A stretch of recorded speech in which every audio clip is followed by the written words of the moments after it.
Happy Friday, Jays, and thank goodness it is almost the weekend. I'm Grace Halter, here to lead today's show. And I'm Olivia DeVolt. This has been quite the crazy week, but like you said, Grace, the weekend is near.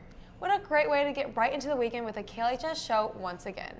Starting off, we have some quick announcements, including this year's court nominees. We will then have a top story from Claire Hamilton over a recent vote that came out revolving all Chiefs fans. You all don't want to miss that one, considering the Kansas City Chiefs will be taking on the Denver Broncos in just 2 days. After that, we'll have a sports package from Brooks over the Liberty boys basketball team. I can't wait to see that segment. Afterwards, we will have a sports report from Charlie Marshall, which will include wrestling, swim, and some more on basketball. Make sure to stick around to finally find out our royalty. Now please sit back, relax, and enjoy our show. Because this is KLHS.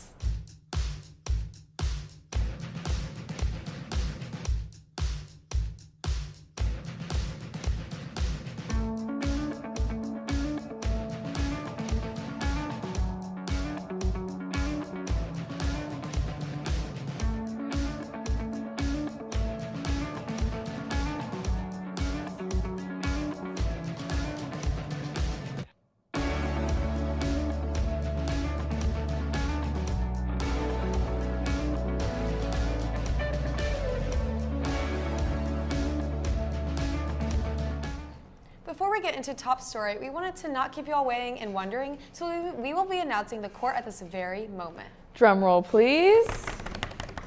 Girls Court is Abby Chambers, Kaden Van Howen, Ella Lawrence, Emma Murphy, Grace Fisher, Grace Toney, Jocelyn Renfro, Madeline Belcher, Mariana Toms, and Natalie Hill. And for boys, we have Andrew Hand, Calvin Wager, Charlie Marshall, Jack Carbajal, Jackson Brandstetter, Jackson Renfro, Kai Bennett, Leighton Breyer, Nicholas Cook, and Sam Bruceman. Congrats to all these lovely candidates. Yes, congrats once again. And let's wake up, Jays, because we are going to get comfy for finals coming up. Next week, get your best PJs and comfy outfits ready. Lots of fun things coming up, but we have one last announcement for all of you viewers. We would like to congratulate Serena Comges for winning LHS Teacher of the Year and Kim True for winning Staff of the Year. This is a big accomplishment. We appreciate all of your hard work. Congratulations. All of us students and staff appreciate you and all you do for Liberty High School. That is all the announcements we have for you today. We have a lot going on within our school, but now let's look at the bigger picture within the Kansas City area. I know the Chiefs will be competing one of our all-time rivals in just a few days, but I also have seen the internet attacking Chiefs fans lately. Yeah, I've seen that too, especially when a recent study came out that Chiefs fans can cause a lot of heckling.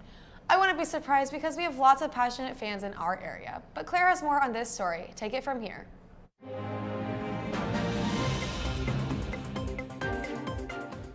Chiefs fans were voted one of the rudest fan bases in the NFL. What's up with that? Good afternoon, Jays. It's Friday, which means there's only 2 days until our Kansas City Chiefs take on the Denver Broncos. So with that, let's get right into our top story. We all know emotions run high when our beloved Chiefs teams run out on the field, and because of those emotions, it's causing Chiefs fans to lose the friendly vibes that Kansas City was once known for. Recently, NJ.bet, a sporting betting website, surveyed 1,150 Americans who watch the NFL regularly, and the company used the data to find the rudest fan base, coaches, players, and the most easily offended team in the NFL. The analysis put Chiefs fans in the middle of the rankings at number 17 for rudest fan base, mostly because the people claim that Chiefs fans heckle too much. One of the other factors were included in the survey are stuff like blocking views, over-drinking, and cutting lines. According to NJ.bet's, quote, the Philadelphia Eagles fan base is known for the rudest, followed by fans of the Las Vegas Raiders because they are both known to start fights. The least rudest team was voted to the Jacksonville Jaguars, and the survey names the coaches and quarterbacks who are most easily offended in the NFL. According to Newsbreak, the analysis showed, quote, fans believe Tom Brady and Aaron Rodgers are the two when it comes to quarterbacks with thin skin and easily upset. Patrick Mahomes was ranked number 6 on the list, and when it comes to coaches, the New England Patriots' Bill Belichick was ranked number 1, and then Andy Reid was named 9th as the most most easily offended coach in the NFL. Now, Jays, the two questions to answer are, is heckling truly rude, or is it just part of the fun? And do Chiefs fans actually deserve to be on this list? We have a live poll running on Instagram right now asking if you think the Chiefs deserve this rating. And currently those stats stand at 11% for yes and 89% for no. Follow our Instagram at KLHS_Jays to vote to participate in our daily polls. For now, that's all I have for you. So from KLHS, this has been Claire Hamilton. Stay safe and let's go Chiefs. Thank you, Claire, for that story. I love that all the fans got to vote on which team and fans are the rudest. Well, speaking of fans, I'm a big fan of Liberty basketball, and luckily Brooke has my back and has prepared a package for just that. Take it from here, Brooks.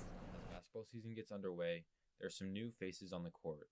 Last season, the Jays went 25-3 under Coach Sturts in his final season, where their season finished against Staley. This offseason, there was a lot of movement for the basketball team as they hired a new coach, Coach Price, and lost 4 out of 5 of their senior starters from last year. Yeah, there's been a lot of guys step up. You know, everybody that came back last year, you know, Kai's the guy with the most experience. He's really done a good job of filling that role. But then, you know, our juniors have all stepped up. We got a couple sophomores. You know, Kale's playing. He's really stepped up into that leadership role. This group is one that is a really close unit, really tight off the floor. So I think that's really helped. The boys team kicked off their season in the Republic tournament where they went 1-2. They dropped their first game to Bentonville, won their second game against Ozark, and finished the weekend with a loss to Park Hill South. Wins weren't quite what we wanted. We knew first round game against Bentonville was going to be a tough draw. But the beginning of the season is to kind of learn things, and I thought we learned a lot about ourselves.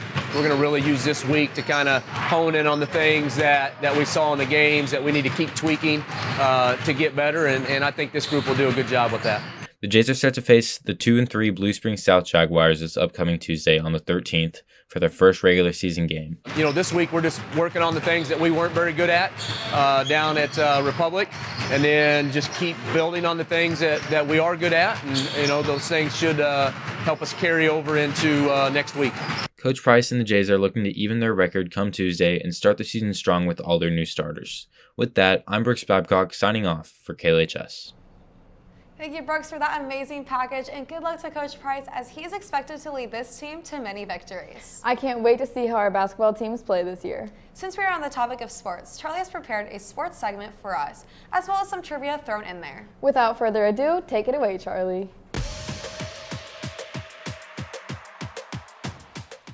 Good morning, Jays, and happy Friday. It's been a busy week for our high school, so let's dive into exactly what happened. Starting with our wrestling team, who participated in their first home conference meet of the year. Liberty took on Lee Summit North. Both men's and women's teams absolutely dominated, with almost every single wrestler winning their match, leading to 2 blowout wins for the men's and women's wrestling team. However, our wrestlers were not the only Blue Jay team that won their first home meet of the year. Our Lady J swim team took on 3 other schools on Tuesday in their first home meet. The 3 schools Liberty defeated were Truman, William Crispin, and Van Horn. The swim teams had the swim team here at Liberty had 6 different swimmers win their events. These being Alexa Workman, Caitlin Hartwig, Bryn Tobin, Lydia Riggs, Ellie McWhorter, and Lily Babcock. Congrats to both the swim team and the wrestling team on a great week. Now moving on to our other 2 winter sports at the high school: basketball.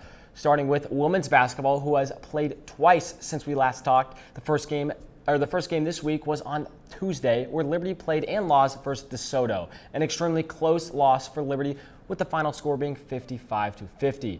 Don't worry though, Liberty then played Shawnee Mission West last night and blew them out, winning 59-24. The Jays' top scorer in this game was Olivia Tinoco, who had 13 points to go along with her 4 assists and 2 steals. The Lady Jays play tonight versus Blue Valley Northwest in the 5th place game for the Hardwood Classic out there in DeSoto. The Jays also have 3 games next week, with their first game being at home on Monday, and it will be streamed right here live on KLHS. So make sure you guys tune in Monday night, where the Jays will take on Blue Springs. Lastly, our men's team who has still not yet played since we last talked, and their next game is not until the 13th, when they play at Blue Springs South. That's all the sports I have for you guys today. However, we do have a little bit of sports trivia between KLHS and sports marketing, which we're going to go to right now. Hey Jays, today I'm here with 3 fellow KLHS members and 3 sports marketing members, and we're going to have a little contest to see who knows Liberty High School sports better. So I have a couple questions prepared, and we're going to see who can get the most right out of the questions we have. So the first question, we're going to start it off a little easy. Do any of you guys know who just took over the job as the new women's basketball head coach? Right here. Is it Trivia? Coach Price. It's wrong. Wait, no. Coach Warner. That is correct. So that is 1 point for the women's basketball, or for the sports marketing team. And so now the next question is going to get a little bit more difficult. I'm going to take a quick look here. All right, we got it. Does anyone know how many state championships our wrestling team here at the high school has won in a row? Yes, I got Over here. 3. That is correct. So now we're evened up. 1 for sports marketing, 1 for KLHS. Now we're going to get a little bit tougher here. Does anyone know who the current or the only NFL player to ever play in the NFL from Liberty High School? Anyone know? No idea. Might as well. I don't know his name. I have no idea. All right. No one was able to get that one. The answer we were looking for is David Allen. He was a running back for the Jags for most of his career. So now the next question. Last year, a Liberty High School student won the Gatorade Player of the Year. It does not happen very often. Does anyone know? Do you know who it is? Carson Milbrandt. That's correct. So now another point. So we have 2 points for sports marketing, 1 point for KLHS. And now moving on to one of our final questions. This year, our Liberty football team, do any of you guys know how many touchdowns were scored from the offense? You okay? 8. That is incorrect. Can I guess? Do we have a guess from here? Just throw out a guess. Have you guys have anything? 12. 21. 23. Isn't it like 30, 31? Neither of those were correct. It was 32. That was the answer we were going for. So our last question today is, no one look, we have the our softball team at the high school took a trip down to Springfield to participate in the state championship this year. Do you guys know what place they took? Third place. Third place. Third place. Rewind. It's okay. So after that, sports marketing is going to take home the Liberty High School sports trivia win with 3 points, and KLHS with 1. It was a very fair fight, but sports marketing takes home the win. That's all I have for you guys today. It's been Charlie Marshall signing off from KLHS. Thank you, Charlie, for that segment. Now please stand for the pledge. I pledge allegiance to the flag of the United States of America and to the republic for which it stands, one nation, under God, indivisible, with liberty and justice for all. Have a fabulous Friday, Jays.